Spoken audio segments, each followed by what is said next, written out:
Hello friend, CGPSC handwritten notes के YouTube channel में आप सभी का बहुत बहुत स्वागत है। चलिए एपिसोड नंबर 15 लेके आ गए हैं। आप सभी को पता है कि मेरे द्वारा हमारे चैनल के द्वारा छत्तीसगढ़ सहायक शिक्षक भर्ती और सीजीटेट की कंबाइंड तैयारी आपको करवाई जा रही है। पूरी निःशुल्क ये क्लासेस आपको मेरे द्वारा प्रदान की जाती है। तो हम लोग अभी एपिसोड नंबर 1 से 14 तक कंप्लीट कर लिए हैं। अभी बाल विकास का हम लोग गहन अध्ययन कर रहे हैं, क्योंकि आप लोग की समस्याएं रहती थी कि सर बाल विकास में नए क्वेश्चन आते हैं, हम जो मार्केट में बुक मिलता है उसको पढ़ के जाते हैं, और जो पीछे क्वेश्चन दिए रहते हैं 20-25 क्वेश्चन उसको सॉल्व करके जाते हैं, लेकिन एग्जाम में जाते हैं नया क्वेश्चन दिखता है। तो उसमें बुक वाले की गलती नहीं, आप पढ़ के नहीं जाते। क्वेश्चन सही आता है, आप थ्योरी डिटेल में नहीं पढ़ते, क्योंकि क्वेश्चन थ्योरी से ही बनता है। तो इसी को सब में ध्यान रख के मेरे द्वारा ये लगातार एपिसोड 1 से 14 तक कंप्लीट करवाया गया। हम लोग एक एक करके पूरी डिटेल में पढ़ रहे हैं, ताकि क्वेश्चन इससे बाहर न जाए। और जिन लोग क्वेश्चन प्रैक्टिस कर रहे होंगे, जिन लोग हमारे बैच से जुड़े होंगे, उनको पता चल रहा होगा 30 में 30 नंबर तक आ रहे हैं। ठीक है, तो ऐसे करके आप तैयारी कीजिए अच्छे से। चलिए एपिसोड नंबर 15 स्टार्ट करते हैं। एक एक करके बहुत सारे मनोवैज्ञानिक को हम लोग ने पढ़ लिया। आज की टॉपिक है इरिक इरिक्सन का मनोसामाजिक विकास। तो इसके बारे में पूरा डिटेल पढ़ेंगे। जिन लोग भी नए होंगे, यूट्यूब में देख रहे होंगे, नंबर नोट कर लीजिए, क्योंकि क्वेश्चन प्रैक्टिस बहुत जरूरी है। 75, 83, 86, 44, 1। मैं एक ही चीज़ बोलूँगा क्लास स्टार्ट करने से पहले, एपिसोड स्टार्ट करने से पहले, अगर आपको चयन चाहिए तो थ्योरी के साथ आप कहीं भी कोचिंग करें, आप कहीं भी सेल्फ स्टडी कर रहे हैं, कोचिंग के साथ, सेल्फ स्टडी के साथ, बुक के थ्योरी के साथ, अगर आप क्वेश्चन प्रैक्टिस नहीं करते हैं, वो भी छत्तीसगढ़ लेवल पे, ध्यान रखेंगे मैं क्या बोल रहा हूँ, छत्तीसगढ़ लेवल पे, शिक्षक भर्ती लेवल पे आप सीटेट का तैयारी कर रहे हैं, वो क्वेश्चन प्रैक्टिस ला कर रहे हैं, तो वो काम नहीं आएगा। छत्तीसगढ़ में अलग लेवल चलता है, उस लेवल पे क्वेश्चन प्रैक्टिस कीजिए, तभी आपका चयन पक्का होगा। ठीक है, चलिए चालू करते हैं इरिक इरिक्सन का। चलिए यहाँ से एक पेज एक्स्ट्रा ऐड हो गया। चलिए ध्यान रखेंगे, नोट्स बना रहे होंगे, नोट्स बना लीजिएगा, क्योंकि ये मार्केट में नहीं मिलेगा, इस बात का ध्यान रखेंगे। चलिए तो आज हम लोग स्टार्ट करेंगे इरिक इरिक्सन। आप सभी पता है मेरे द्वारा ऐसा पढ़ाया जाता है कि मैं बीच में पढ़ाते पढ़ाते जितने भी क्वेश्चन थ्योरी से बन सकते हैं, नए क्वेश्चन जो आपको एग्जाम में देखने को मिलेगा, वो सारी चीज़ों को मैं कवर कराता हूँ। तो अंतिम तक बने रहिएगा, बीच में क्लास छोड़ के मत जाइएगा, और डेली क्लास कीजिए। कोशिश कर रहा हूँ कि मैं इसको पूरा करा पाऊँ। 15 एपिसोड हो चुका है, कंटिन्यू करने की पूरी कोशिश है, पूरा कंप्लीट कराने का आप लोग को वादा किया, तो कराऊंगा मैं। ठीक है, आप लोग साथ दीजिए, शेयर कीजिए ज़रा ज़रा। चलेगा, स्टार्ट करें आज का। चलिए तो सबसे पहले स्टार्ट करते हैं इरिक इरिक्सन का कौन सा सिद्धांत है, तो मनोसामाजिक विकास का सिद्धांत। इस चीज़ को ध्यान रखिएगा, यहाँ से क्वेश्चन बनता है। इरिक इरिक्सन ने कौन सा सिद्धांत दिया है, तो मनोसामाजिक विकास। मनोसामाजिक शब्द याद रखिएगा, की पॉइंट। ठीक है, चलेगा। अब क्वेश्चन बनता है कहाँ के थे ये, तो इरिक इरिक्सन अमेरिकी मनोवैज्ञानिक थे, मतलब अमेरिका में इन्होंने इसकी खोज की, ये सिद्धांत दिए, इसलिए अमेरिकी मनोवैज्ञानिक इसको बोला जाता है। इनका जन्म कहीं और हुआ था, आगे पढ़ते हैं ध्यान से। इरिक इरिक्सन ऐसे अमेरिकी मनोवैज्ञानिक व मनोविश्लेषक थे। तो ये दो चीज़ें आपको याद रखना है, इसकी पॉइंट, मनोवैज्ञानिक और मनोविश्लेषक, ये दोनों थे। कौन, इरिक इरिक्सन, और कहाँ के थे, तो अमेरिका के थे, जिन्हें अहम मनोवैज्ञानिक के रूप में जाना जाता है। तो इसको भी याद रखिएगा, निम्न में से किस मनोवैज्ञानिक को अहम मनोवैज्ञानिक, इको साइकोलॉजिस्ट के रूप में जाना जाता है करके क्वेश्चन बनेगा। ठीक है, तो ये याद रखिएगा, इरिक इरिक्सन। देखिए छोटा छोटा क्वेश्चन बनता है, आप आराम से क्लास देखिए, हर छोटा क्वेश्चन को मैं कवर करा दूंगा, ताकि आप जब एग्जाम में बैठेंगे, आप हमारा प्रैक्टिस सेट आप सॉल्व कर रहे होंगे, तो आपको मज़ा आ रहा होगा। ठीक है, जिनका जन्म 15 जून 1902 को जर्मनी में हुआ था। देखिएगा, जन्म जर्मनी में हुआ, लेकिन उनकी जो जर्नी है, जो सिद्धांत दिए इन्होंने, जो बाल विकास में अध्ययन किए, वो अमेरिका में हुआ, इसीलिए इसको अमेरिकी मनोवैज्ञानिक बोला जाता है, लेकिन इनका जन्म जर्मनी में हुआ था, इस चीज़ को ध्यान रखेंगे। तथा उनका निधन 12 मई 1994 में हुआ, मतलब 92 साल इन्होंने अपना जीवनचर्या जिया है। ठीक है, उन्होंने विकास के महत्वपूर्ण व प्रभावशाली सिद्धांतों की नींव रखी। इरिक्सन के सिद्धांत का मुख्य केंद्र बिंदु क्या था, तो मनोसामाजिक विकास ही था। सबसे मोस्ट इंपॉर्टेंट क्वेश्चन यहाँ बनेगा, ध्यान रखेंगे, इरिक्सन के जो सिद्धांत है उसका मुख्य केंद्र बिंदु क्या था। इरिक्सन के सिद्धांत का मुख्य केंद्र बिंदु क्या था, ये क्वेश्चन है, तो याद रखेंगे मुख्य केंद्र बिंदु क्या था, मनोसामाजिक विकास। ठीक है, तो इरिक्सन के सिद्धांत का मुख्य केंद्र बिंदु क्या था, तो मनोसामाजिक विकास, इस चीज़ को ध्यान रखेंगे। ठीक हो गया उनका बारे में बेसिक जानकारी। इससे भी बहुत सारे क्वेश्चन बनते हैं, मैं सब आपको कवर कराते चल रहा हूँ। अंतिम तक बने रहिएगा, नोट्स जरूर बनाइएगा, क्योंकि नोट्स आपको कहीं और नहीं मिलेंगे। चलेगा, अब हम लोग ने देख लिया कि उनका जो मुख्य बिंदु क्या था, मनोसामाजिक विकास। अब भाई ये होता क्या है मनोसामाजिक विकास, ये भी तो हमको पता होना चाहिए ना, क्योंकि हम लोग गहन अध्ययन कर रहे हैं, कोई क्वेश्चन बाहर नहीं जाना चाहिए। तो डिटेल में मनोसामाजिक विकास को पहले समझ लेते हैं। इरिक्सन का मानना था कि व्यक्तित्व का विकास श्रृंखलाबद्ध रूप से व्यक्ति के जीवन में घटित होता है। एरिक्सन बोलता है कि जो व्यक्तित्व का विकास होता है वो श्रृंखलाबद्ध रूप से, मतलब एक के बाद एक होते जाता है। अगला वाला पिछला वाला से संबंध रखता है। अगर पिछला वाला अच्छा से विकास करेगा, जो स्तर है, तो अगला स्तर ऑटोमेटिक अच्छा होते जाएगा। मतलब श्रृंखलाबद्ध रूप से एक के बाद एक इसका जीवन में घटित होता है। यह सिद्धांत मनुष्य के संपूर्ण जीवन विस्तार में सामाजिक अनुभवों के प्रभाव पर बल देता है।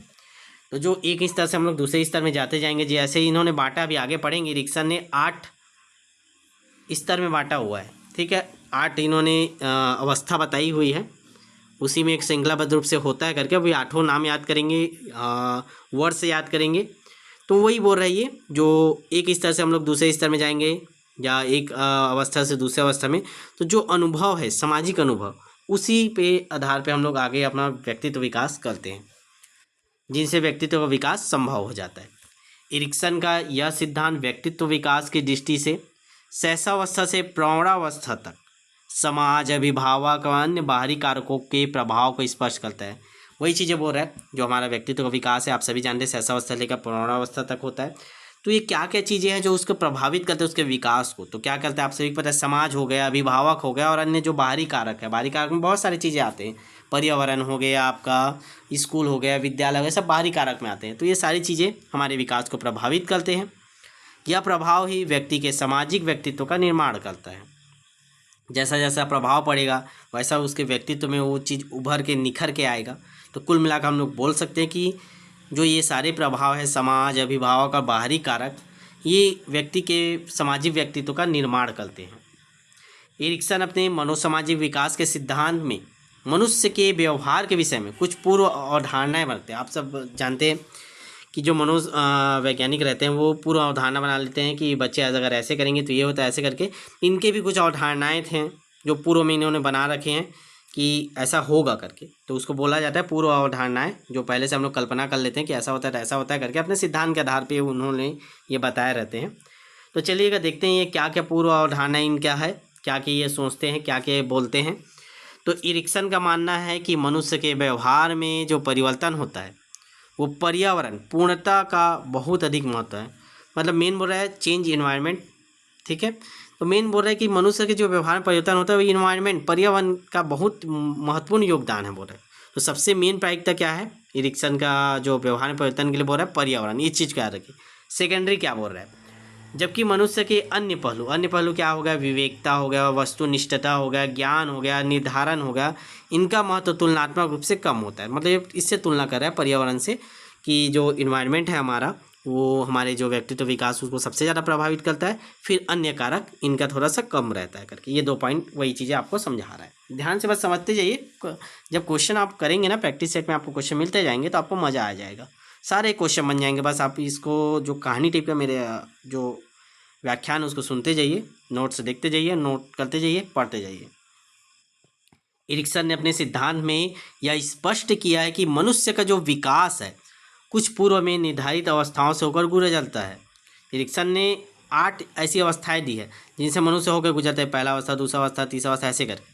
वही चीज़ें बोल रहा है कि मनुष्य का विकास कुछ पूर्व में निर्धारित अवस्थाओं से होकर गुजरता है, जो सभी व्यक्ति में पाई जाती है, अर्थात सार्वजनिक होती है। जो अवस्थाएं इन्होंने 8 अवस्था भी पढ़ेंगे हम लोग, 8 अवस्था बताए हैं, वो बोल रहे हैं कि सभी व्यक्ति में 8 अवस्था पाई जाती है, और एक के बाद श्रृंखलाबद्ध रूप से इन अवस्थाओं से व्यक्ति गुजरता है। बस यही सार है एरिक्सन के, याद रखिएगा। इन्होंने 8 अवस्थाएं बताई है और बोलता है कि सभी व्यक्ति में वो 8 अवस्था पाई जाती है, श्रृंखलाबद्ध रूप से एक अवस्था से दूसरी अवस्था, दूसरी तीसरी में ऐसे करके विकास होते जाता है। इस अवस्था को पश्चात नियम भी कहा जाता है, इपिजेनेटिक। मोस्ट इंपॉर्टेंट क्वेश्चन यहाँ से क्वेश्चन बनेगा। अब आप खोज लीजिएगा, आपके पास बुक होगा तो, मैं आपको चैलेंज कर रहा हूँ, गिना चुना होगा अगर किसी में, अपवाद तो मैं नहीं बोल सकता, अगर आप अभी अपडेट किए होंगे। आप जो लोकल बुक पढ़ रहे हैं, कहीं कोचिंग इंस्टीट्यूट में पढ़ रहे हैं, आपको ये पढ़ाया गया है कि नहीं, एरिक्सन का जो सिद्धांत है उसने जो 8 अवस्थाएँ दी उसको पश्चात नियम बोला जाता है। ये चीज़ को याद रखिए, क्वेश्चन यहाँ से बनेंगे और ये आप बोलेंगे कि नया क्वेश्चन आ जाता है भैया सिलेबस से बाहर। सिलेबस से बाहर कुछ नहीं है, आपका जो बुक है वो सिलेबस कवर नहीं कर रहे हैं, तो इसीलिए अनभक मत बनिए, सेल्फ स्टडी कीजिए, उसके क्वेश्चन प्रैक्टिस कीजिए। आप क्वेश्चन प्रैक्टिस जब आप करेंगे तो अब आपको पता चलेगा आप जो पढ़ रहे हैं वो कितना आपका रिजल्ट दे रहा है। तो मैं बार बार यही चीज़ बोलता हूँ, हमको रिजल्ट चाहिए आपका। आप बैच में आइए, कोई फीस लिया नहीं जाता, बस टाइपिंग का नाम मात्र शुल्क आपसे लिया जाता है, जो पूरे आपके पेपर तक का है। क्वेश्चन प्रैक्टिस कीजिए, ठीक है, तभी आपको भी मज़ा आएगा। चलिए सीधे ऊपर चलते हैं, चौथा पॉइंट। तो जो पश्चात नियम बोले, इपिजेनेटिक प्रिंसिपल के अनुसार व्यक्ति या मनुष्य के विकास के प्रत्येक अवस्था का एक निश्चित समय होता है। ठीक है, अभी हम लोग याद करेंगे पूरे 8 अवस्था का जो समय है। यह अवस्था मनुष्य के जीवन में एक के बाद एक क्रमवार आती है और इनमें व्यक्ति का विकास, जैविक परिपक्वता, सामाजिक व ऐतिहासिक परिस्थितियों के आपस में अंतःक्रिया के परिणाम स्वरूप होता है। आप सभी को पता है कि जैविक परिपक्वता हो गया, अनुवांशिकता जो हो गया, सामाजिक, ऐतिहासिक, इन सब परिस्थितियों के अनुसार अंतःक्रिया करके हमारा व्यक्तित्व का विकास होता है। एक चीज़ आप लोग ध्यान रखेंगे, जितना भी चीज़ें मैं पढ़ा रहा हूँ नोट जरूर बना लीजिएगा, क्योंकि ये नोट्स आपको मैं बार बार बोल रहा हूँ नहीं मिलेगा, और पता नहीं कब तक मेरा ये वीडियो है यूट्यूब में रहेगा। हो सकेगा तो ये प्राइवेट हो जाएगा बाद में। अभी जैसे टीम वाले बोले, मेरा पूरा कोशिश रहता है मैं जितना ज़्यादा निःशुल्क आप लोग को पढ़ा पाऊँ। कोई फीस नहीं लिया जाता मेरे द्वारा, जो भी टीम के द्वारा लिया जाता है टाइपिंग शुल्क है जो आपके लिए लिया जाता है। पूरा निःशुल्क का बेसिस पे अभी हम चल रहे हैं, क्योंकि हमको रिजल्ट चाहिए। 2023 शिक्षक भर्ती में आप लोग ने देखा होगा कल 500-600 लोगों का हमारे पढ़ाया हुआ का हुआ है, तो वही इस बार टारगेट है सबसे ज़्यादा रिजल्ट देने का। तो जुड़िए, प्रैक्टिस कीजिए। तो यहाँ पे हम लोग ने समझ लिया एरिक एरिक्सन का सिद्धांत क्या है, कब उनका जन्म हुआ, क्या उनको बोला जाता है, कहाँ का क्वेश्चन बन सकते हैं। अब देखते हैं ये 8 अवस्था भी हम लोग पढ़ेंगे ना, 8 अवस्था बचा हुआ है। 8 अवस्था का नाम आपको याद करना है। तो 8 अवस्था के नाम याद करने से पहले आप लोग ध्यान रखेंगे उनकी विशेषताओं को थोड़ा देख लेते हैं। क्यों पढ़ेंगे हम लोग, क्या क्या विशेषताएं इन अवस्थाओं की। ठीक है, एरिक्सन ने क्या क्या विशेषताएं बताई है उसको देख लेते हैं। चलिए पहला देखते हैं, पहला विशेषता थोड़ा सा। चलिए, प्रत्येक मनोसामाजिक विकास की अवस्था में एक संक्रांति होती है, क्राइसिस बोलते हैं। आपको ऐसा समझ सकते हो जैसे हम लोग बोलते हैं ना, एक हर लोग के, हर छात्र के, हर जीवन में एक ऐसा मोड़ आता है जहाँ पर उसको क्या करना है, एक निर्णय लेना रहता है कि मैं इधर जाऊँ कि इधर जाऊँ। अगर वो सही रास्ते में चले जाता है तो आपको उसको मंजिल मिल जाती है, उसका चयन हो जाता है, वो एक अधिकारी बन जाता है, एक टीचर बन जाता है। अगर गलत रास्ते में चले जाता है, गलत डिसीजन में, गलत कोचिंग इंस्टीट्यूट, गलत टेस्ट सीरीज को चुन लेता है, तो फिर उसका जीवन खराब हो जाता है। वही बेस इसमें है, आप ध्यान से इसे सुनिए। उसी को संक्रांति बोलते हैं। प्रत्येक मनोसामाजिक विकास की अवस्था एक संक्रांति होती है। संक्रांति से तात्पर्य है कि मनुष्य के जीवन में एक ऐसा अहम मोड़, टर्निंग पॉइंट आता है जो उस अवस्था में जैविक परिपक्वता और सामाजिक परिस्थितियों दोनों के अंतःक्रिया के पश्चात व्यक्ति के जीवन में उत्पन्न होता है। आप समाज से जो अंतःक्रिया करते हैं, आपकी जैसी अवस्थाएं रहती है, जैविक परिपक्वता, और दोनों मिल के आपके सामने एक ऐसा रास्ता ला देता है, एक ऐसा मोड़ ला देता है जो आपके जीवन के लिए बहुत अहमियत होता है। यही चीज़ें हैं।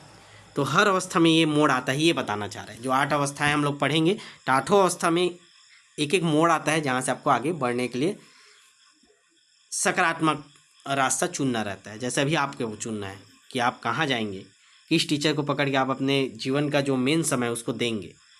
चलिए दूसरा पॉइंट उसी से रिलेटेड आगे पढ़ेंगे।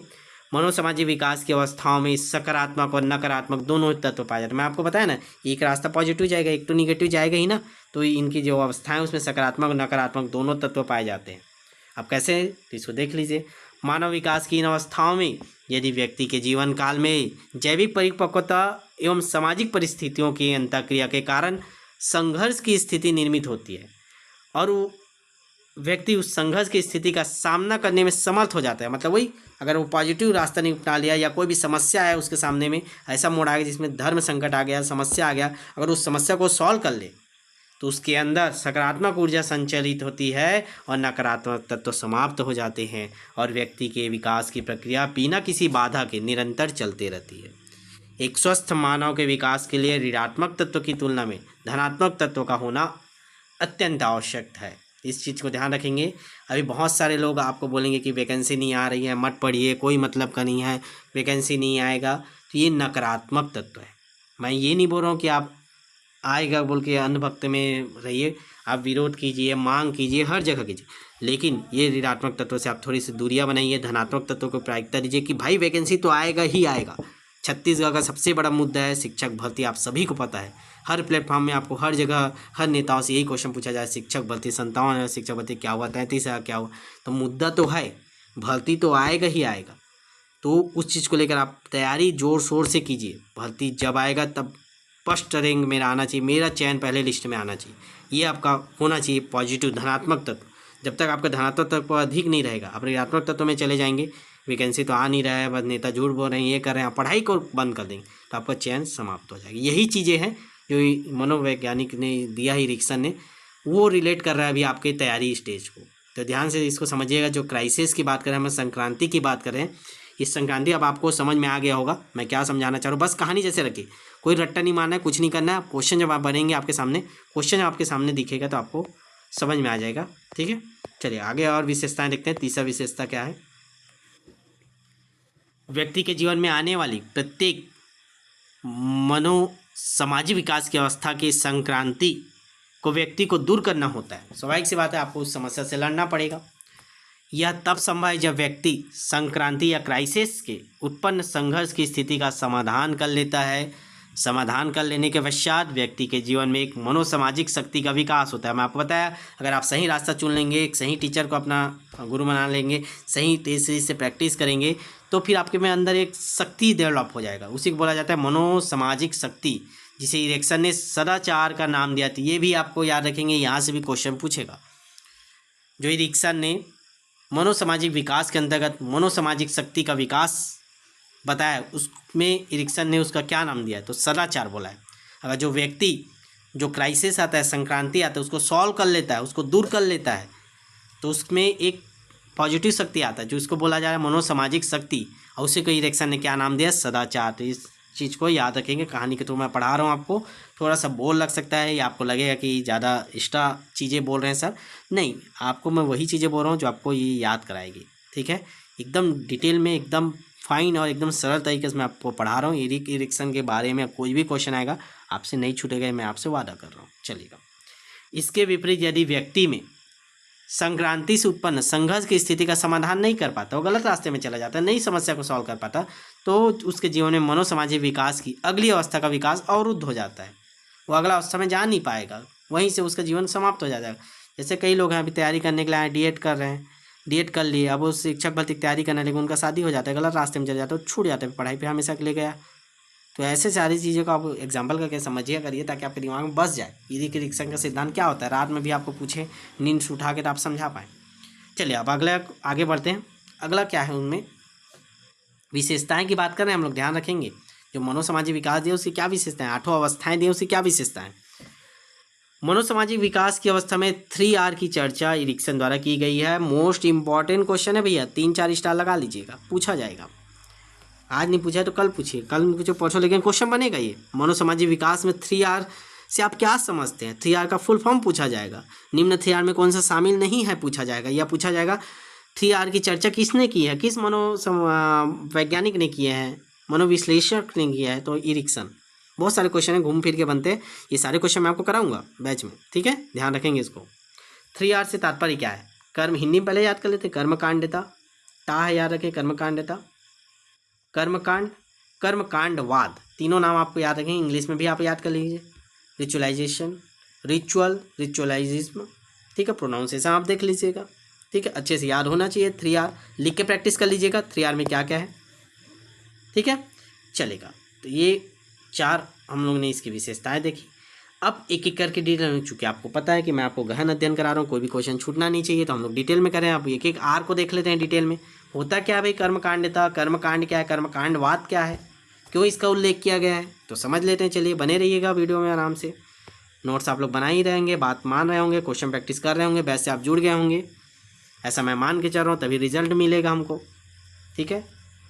चलिए, कर्मकांडता, व्यक्ति समाज में रहता है और समाज की विभिन्न संस्कृति परंपराओं को अपनाता है। आप सभी को पता है कि आप भी एक समाज में हो, समाज में जो संस्कृति है, परंपरा है, वो सबको आप अपना रहे हो, और जो व्यक्ति इन संस्कृति परंपराओं को, औपचारिकताओं को पूरा करता है, अंतःक्रिया करता है, आप सभी पता है, औपचारिकताओं को जो पूरा करते हो, अंतःक्रिया करते हो समाज से, और उससे अपना व्यक्ति का निर्माण करते हो, ऐसा वह समय समय पर परिस्थिति के अनुसार कई बार करता है, जिससे वह समाज को अच्छे और संस्कारी व्यक्ति के रूप में स्थापित कर सके।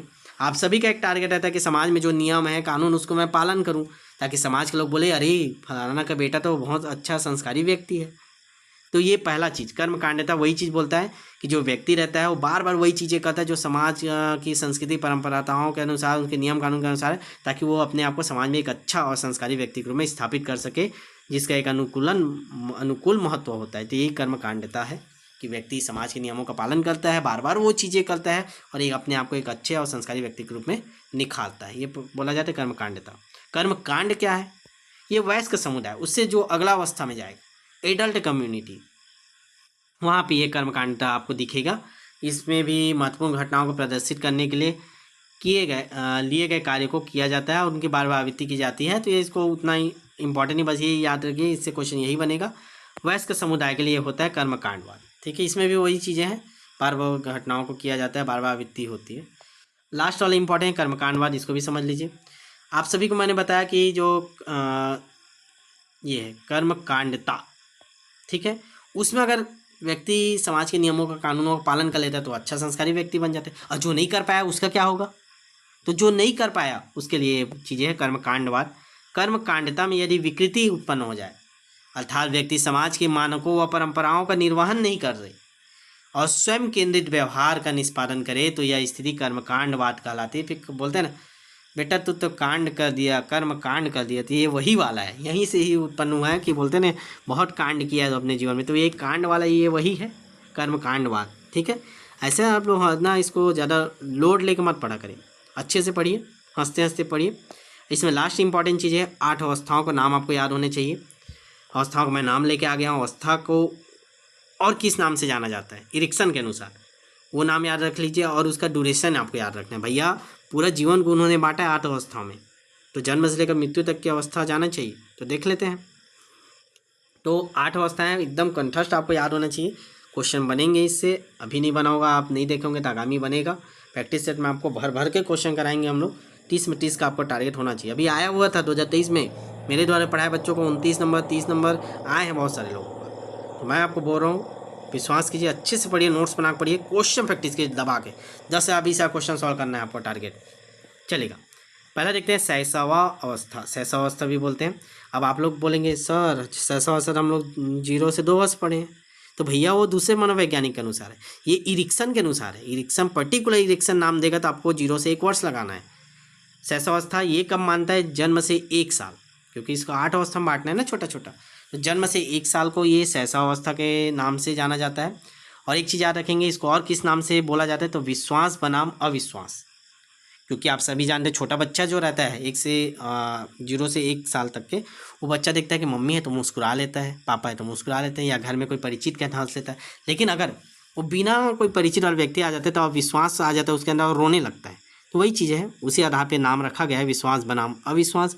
डिटेल आप ज़्यादा पढ़ने की ज़रूरत नहीं है, आप बस याद रखिए कि शैशवावस्था जन्म से 1 वर्ष।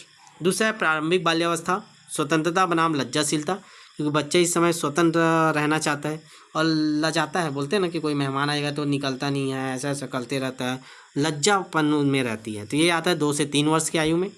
फिर तीसरा है खेल अवस्था, ठीक है, इसका नाम याद रखेंगे पहल शक्ति बनाम द्वैता, मतलब नया नया कुछ चीज़ें तोड़ फोड़ के बनाने लगता है। अगर उसमें उसके पेरेंट्स उसका तारीफ़ कर दिए तो एकदम अच्छा फील करता है, लेकिन अगर डांट दिए तो गिल्ट फील करता है, ऐसा वाला है। खेल अवस्था 4 से 6 वर्ष। वर्ष बहुत अच्छे से याद कर दीजिएगा, जन्म से 1 वर्ष, 2 से 3 वर्ष आपका प्रारंभिक बाल्यावस्था, खेल अवस्था आपका 4 से 6 वर्ष। अगला देखते हैं स्कूल अवस्था, ये चौथा अवस्था है स्कूल अवस्था। इसमें परिश्रम बनाम हीनता है। अगर परिश्रम करके जाएगा बच्चा तारीफ होता है, अगर परिश्रम करके नहीं जाता तो उसका हीन भावना से देखा जाता है स्कूल में बच्चों के द्वारा। तो ये सारी चीज़ें हैं जिसको परिश्रम बनाम हीनता अवस्था बोलते हैं। स्कूल अवस्था को 6 से 12 वर्ष तक की अवस्था होता है, ठीक है। फिर आगे आप सभी पता है किशोरावस्था आएगा, ये आपका 12 से 20 साल तक का रहता है। अहम पहचान बनाम भूमिका संभांति, डिटेल नहीं बता रहा हूँ, इसको जरूरत है नाम याद रखें। फिर छठा है तरुण अवस्था, घनिष्ठ बनाम विलगन, ये आपका 20 से 30 वर्ष। तो 12 से 20 तक आपको तो ऐसे ही याद है किशोरावस्था, लेकिन याद रखेंगे 20 से 30 वर्ष क्या बोलते हैं? तरुण अवस्था।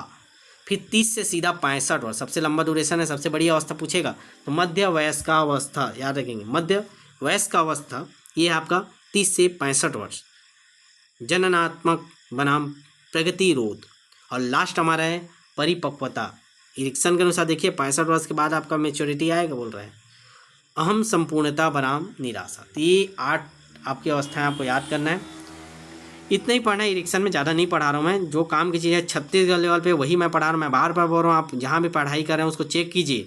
आप अपना जीवन का सबसे इम्पोर्टेंट समय दे रहे हैं। अभी आपने 24 मिनट मेरा क्लास देखा होगा, तो ये आपका जीवन का सबसे मेन 24 मिनट है जो आपका पूरा जीवन निर्धारित करेगा।